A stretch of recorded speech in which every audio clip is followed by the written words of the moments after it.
भारत में बनी एक सीरीज असुर हो जिसमें वो डेटा का यूज करके सारी किलिंग्स करता है और क्वांटम कंप्यूटिंग की मदद से सारी प्रोबेबिलिस्टिक जो कैलकुलेशन होती है उसे पहले कर लेता है।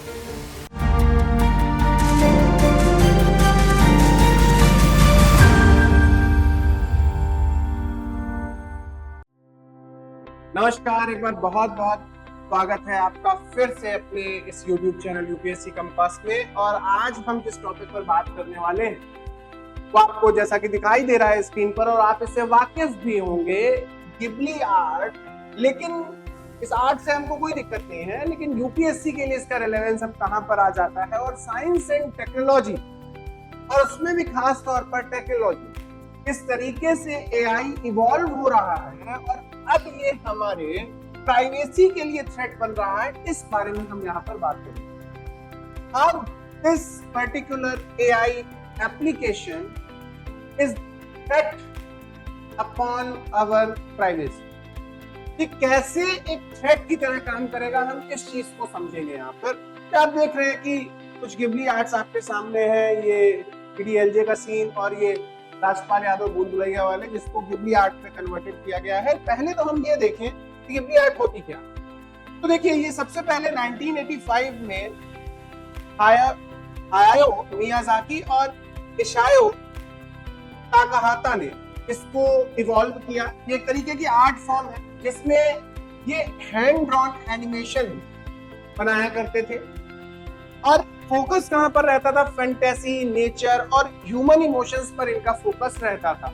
किसी भी मुद्दे या किसी भी टॉपिक को पढ़ने के पहले थोड़ा सा उसका हम प्रीवियस जो कनेक्टिविटी होती है उसको देख लेते हैं, उसका हिस्ट्री देख लेते हैं, जिससे हमें टॉपिक को समझने में आसानी हो जाती है। Let's move further. ये गिबली आर्ट स्टाइल और इसका इन्फ्लुएंस क्या रहा उस समय में। तो अगर आप समझेंगे कि यूनिक हैंड पेंटिंग ये होती थी और फिर इसको एनिमेशन में यूज किया गया, जो आप एनिमे वगैरह देखते हैं, और इसको इसी के क्रिएटर के नाम पे मियाजाकी आर्ट भी कहा जाता है, गिबली स्टूडियो आर्ट भी इसको कहा जाता है, जो आजकल लोग खूब चैट जीपीटी और डिफरेंट एआई एप्स की मदद से इसको बना रहे हैं। Pure and detail character animation इसमें होता था और इसका ग्लोबल एनिमेशन इंडस्ट्री पे असर पड़ा। और आपके सामने एनिमे नाम की एक, जिसको आप बहुत पसंद करते हैं बहुत सारे लोग, तो आपके सामने एक विधा आती है, एक तकनीक, एक टेक्नोलॉजी ही मान लीजिए एनिमेशन की। आपको पता है एनिमेशन में भी डिफरेंट टाइप के कोर्सेज होते हैं, ठीक। अब इससे जुड़ी हुई कुछ मूवीज भी थी। अभी हम एआई की भी मूवीज की बात करेंगे कि किस तरीके से एआई ने आगे चीजें बदली। हालांकि हमारा फोकस डेटा प्राइवेसी पे है, मैं सिर्फ अभी आपको एक जिस्ट दे रहा हूँ कि इस जिस्ट के आसपास हमें चलना है। तो इसकी फेमस मूवी आप देखें, स्पिरिटेड अवे 2001 में आई, माय नेबर टोटोरो 1988, प्रिंसेस मोनोनोको ये 1997, house moving castle 2004. And these are the different movies that are based on the Ghibli art that are particularly connected with the nature or different type के animation, ठीक है। Now, अगर हम Ghibli art बना रहे हैं तो हमारे लिए एक चीज सबसे जरूरी हो जाती है, what is the key point, कि पहले हम डेटा प्राइवेसी को समझे, तब मैं आपको बता पाऊंगा कि how you use your personal data for the Ghibli art and कितना डेंजरस ये है। क्योंकि आज की दुनिया में जिस पे डेटा है ना, वही किंग। स्टेट बहुत छोटी चीज रह गई आज की डेट में। क्योंकि गिबली आर्ट के ट्रेंड के बाद मैं आपको बताऊंगा कि किस तरीके से स्टेट को भी थ्रेट है, और अभी स्टेट को जो अच्छा लग रहा है, मैं ऐसे कुछ साइंस फिक्शन भी आपको भी बताऊंगा। जुड़े रहिएगा, जिससे आपको पता चलेगा कि कितना थ्रेट है। देखिए, एक चीज समझ लीजिए, whatever we talk about science fiction, ये फिक्शन तभी तक रहता है जब तक ये हकीकत ना हो। Let me tell you an interesting example. एक मूवी आई थी आई रोबोट, उस समय तक एआई का नामो निशान नहीं था। इस आई रोबोट, ये मूवी आइजैक एसिमोव की बुक पे बेस्ड थी और उनकी बुक का नाम आई रोबोट। और उस बुक में उन्होंने रोबोटिक्स के लॉज दिए थे और उन्हीं लॉज पर ये मूवी बनाई गई। इस मूवी में निकी नाम का एक एआई दिखाता है जो मर्डर कर देता है, जो कॉन्स्पिरेसी करता है। और जिसने विकी को बनाया होता है, इस क्रिएटर ने, वो इस चीज को समझ जाता है। तो आप समझिए ये उस समय पे साइंस फिक्शन था, लेकिन आज के समय पे ये साइंस फिक्शन नहीं है। चमत्कार किसे कहते हैं, सवाल ये पैदा होता है। विज्ञान जब तक ख्वाबों में है तब तक चमत्कार, जब वो हकीकत बनता है तो वो चमत्कार नहीं रह जाता।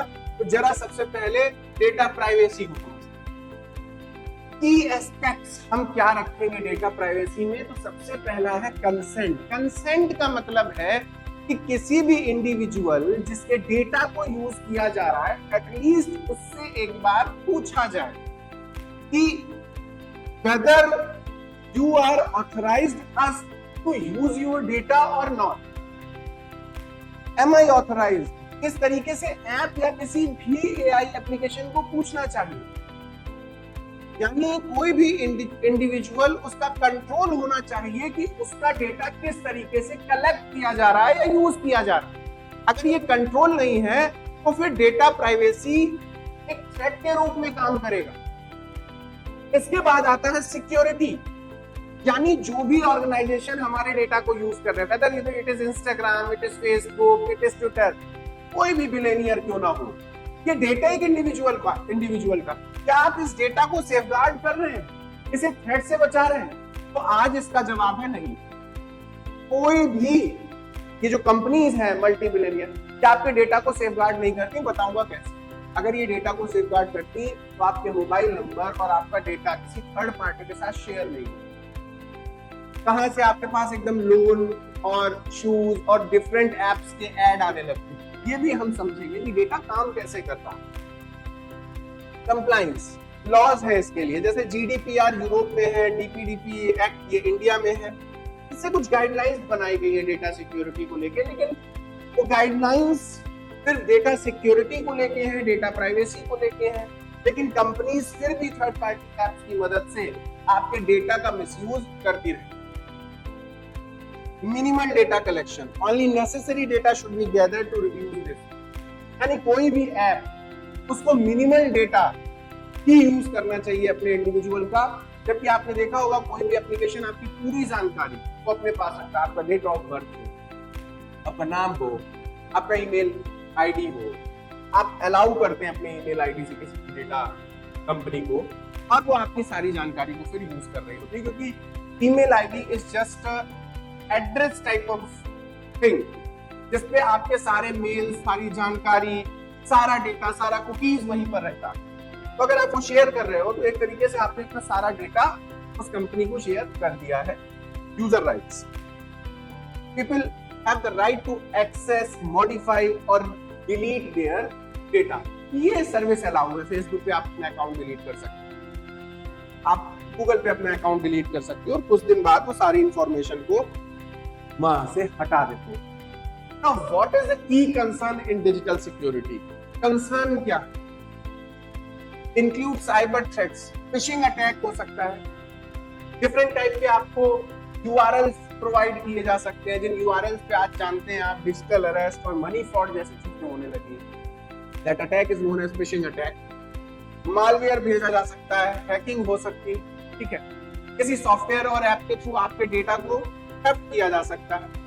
ये क्या करेगा, आपके पर्सनल और फाइनेंशियल डेटा को वहां से दूसरे के पास यानी थर्ड पार्टी के पास पहुंचा देगा। इसको आप ऐसे समझे कि आज आधार आपका पैन से भी लिंक, बैंक अकाउंट से भी लिंक।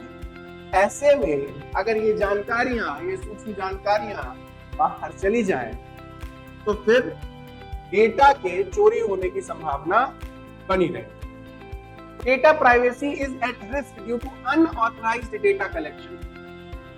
आपको पता है ये थर्ड पार्टी एप्स आपसे अनऑथराइज्ड डेटा कलेक्शन कर। यहाँ पर हम चैट जीपीटी का ऑप्शन देते हैं कि चैट जीपीटी को आपने, हम सबने फ्री में अनऑथराइज्ड डेटा कलेक्ट करने दिया है। अपनी प्राइवेट फोटोज तक उसमें हमने गिबली आर्ट बनवाई है, जिसका क्या होगा कि आजकल एआई की मदद से पॉर्न वीडियोस, एमएमएस फोटोज को बदलना, ये सब भी एआई इवॉल्व कर रहा है खुद को। आज उसके पास आपका पर्सनल डेटा है, क्या गारंटी है इस पर्सनल डेटा का कल वो मिसयूज नहीं करेगा और आप थ्रेट में नहीं होंगे। और ये गलती हमने खुद ने की है। आज अमेरिका डेटा का किंग बना हुआ है, इंडियंस हमें ये समझना चाहिए कि हम सिर्फ कंज्यूमर क्यों बने हुए हैं, और हम एक अमेरिकन कंपनी को अपना डेटा सिर्फ फ्री में इसलिए दे रहे हैं बिकॉज वी आर कंज्यूमर। हमें कंज्यूमर की, आप सोचिए कि आज जिसके पास डेटा है दुनिया का वही राज करेगा, क्योंकि उसके हाथ में सब कुछ। बिजनेसेस के लिए वो डिफरेंट एड और डिजिटल मार्केटिंग या डिजिटल एड को प्रमोट कर सकता है, वो आपकी थॉट प्रोसेस को समझ सकता है, आपकी फीड से आपके थॉट प्रोसेस को बताया जा सकता है, और ये सब डेंजरस है इंडिया के लिए।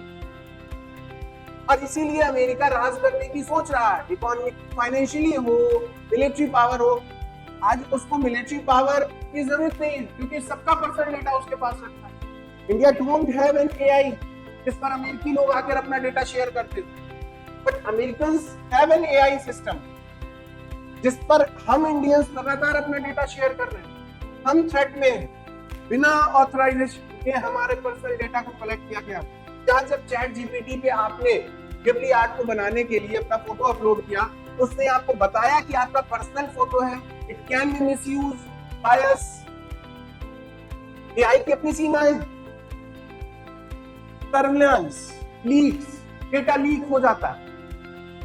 जैसे पानी का नल लीक होता है वैसे डेटा भी लीक होता है। और अगर लीक नहीं होता है तो आप सोचिए कि आप Amazon या मिंत्रा जैसी वेबसाइट्स पे जाके अपना नंबर सिर्फ डालते हैं और फिर आपको एड्स के कॉल आना कैसे शुरू हो जाते हैं अगर डेटा लीक नहीं हुआ। ये ओला, उबर जैसी कंपनियां डेटा प्राइवेसी की बात करती हैं और डेटा लीक करने में भी एक बार नहीं कई बार ऐसी बातें कि डेटा लीक हुआ है, ये नंबर के फॉर्म में हो या आपका मोबाइल नंबर हो या आपकी पर्सनल जानकारी हो। अभी कई लोगों ने कहा कि देखिए अलग अलग डिवाइसेस पर सर्विसेज के अलग अलग दाम। इफ यू यूज आईफोन आपको सर्विसेज महंगे मिलेंगे, इफ यू यूज एंड्रॉइड सस्ता वाला फोन तो आपको सस्ते दामों में सर्विसेज मिलेंगे। यानी एक इकोनॉमिकल एक फाइनेंशियल डिवाइड क्रिएट करने की कोशिश की जा रही है सोसाइटी में, तो कभी भी साइंस के नजर में अच्छा नहीं माना। Science is for all. Weak security practices such as poor password management, outdated software make system vulnerable. Social engineering tactics including fake news, scams, manipulate users. आपको पता है deep fake technology। आज deep fake technology से आप किसी का भी deep fake porn video तक बना सकते हैं। And it's a threat for our society। तो क्या आज हम अपने कॉन्स्टिट्यूशन में जो आर्टिकल 21 और राइट टू प्राइवेसी की बात करते हैं बचा भी है, उसका कोई सिग्निफिकेंस है भी। और आज जो स्टेट चाहे यूएस हो चाहे इंडिया हो, जो स्टेट सोच रहा है कि I have the control, I have the power, basically you lose the power. अगले 5 से 6 साल में स्टेट नाम की संस्था हो सकता है खुद के सर्वाइवल्स के लिए कि जनता से चंदा ले रही हो या जनता को कह रही हो, क्योंकि एआई की कोई लिमिटेशन नहीं है। अगर आप ईगल आई मूवी देखेंगे तो वहां ईगल आई नाम का एक एआई बनाया जाता है। यूएस वालों ने ही मूवी बनाई है, हॉलीवुड की मूवी है।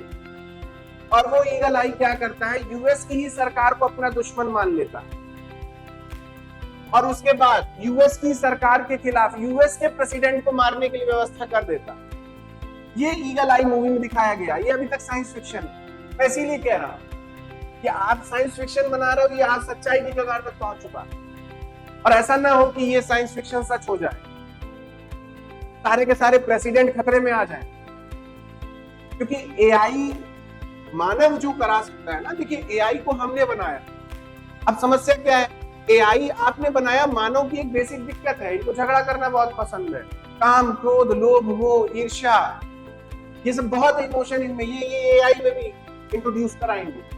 एआई भी सीखेगा, उसमें भी कंपटीशन आएगा और उसका सबसे निकटतम बगल में जो कंपटीटर बैठा है वो ह्यूमन है। तो सबसे पहले उसी को साफ करेंगे, काम कर कचरा पेटी, यहां से प्रॉब्लम क्रिएट होगी। तो मूव फर्दर कि आगे तो हम क्वांटम कंप्यूटिंग और डिफरेंट टेक्निक्स की बात करेंगे, साइबर क्राइम बढ़ेगा, ठीक है ना। Add new challenges protecting digital assets ये रिक्वायर है कि हम डिजिटल एसेट्स को कैसे प्रोटेक्ट कर सकते हैं। चलिए अब हम देखते हैं कि कंपनीज हमारा डेटा कैसे इस्तेमाल करती हैं। कंपनी सबसे पहले आपका यूजर बिहेवियर ट्रैक करती है। If you look Netflix black mirror series, और उसमें एक एपिसोड है जोन इज ऑफुल। एक्चुअली इस सीरीज का ये एपिसोड एआई पर ही बेस्ड कि यूजर का बिहेवियर कैसे ट्रैक करते हैं। जोन नाम की लड़की का पूरा डेटा यूज करके एआई की मदद से एक वेब सीरीज बनाई जाती है जो उस लड़की के जीवन पर बेस्ड होती है। और गजब की बात है, लड़की को ही नहीं पता कि मेरी लाइफ पे वेब सीरीज बन गई।